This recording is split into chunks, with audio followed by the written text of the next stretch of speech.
Hey guys, it's Dylan. So, last time I promised that there would be fun. That's why I'm wearing the red wig, which is actually kind of itchy.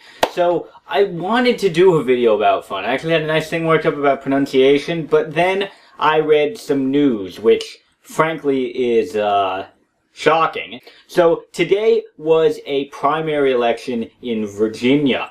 In this primary, we had the sitting candidate was a man by the name of Eric Cantor. Eric Cantor was the House Majority Leader. He was facing a challenge from David Brat.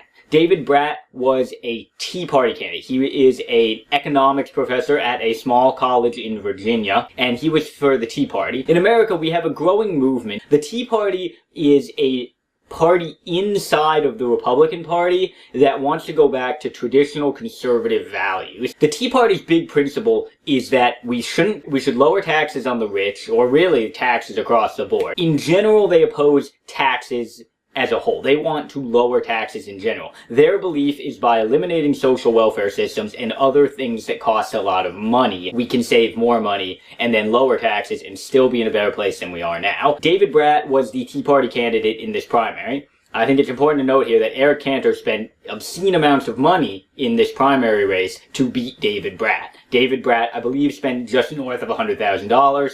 Eric Cantor spent millions, really. David Brat won the primary. This is unprecedented in American politics. A sitting candidate losing their primary bid is nearly unheard of. Before we move on to what this means, I just want to talk a little bit about who Eric Cantor was. Eric Cantor was the House Majority Leader, and he was a 7th term.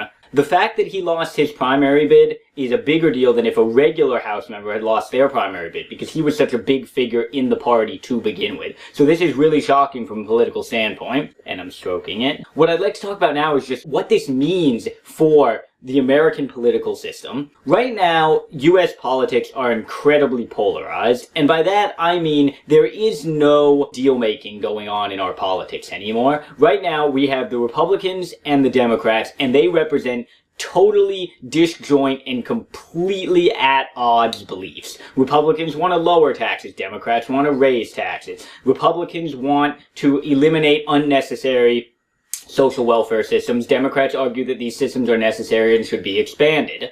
The other really big point of contention right now is the immigration issue and the debt ceiling, but the debt ceiling is a secondary issue.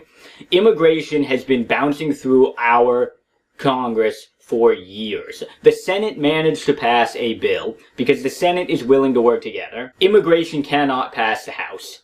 Eric Cantor was one of the people who wanted to get an immigration bill through the House. And right now this is making waves throughout the Republican Party. Democrats have been desperately trying to get an immigration bill of some kind through the House. And they were slowly swaying some Republicans to help, because this isn't a bipartisan issue. This is a human issue.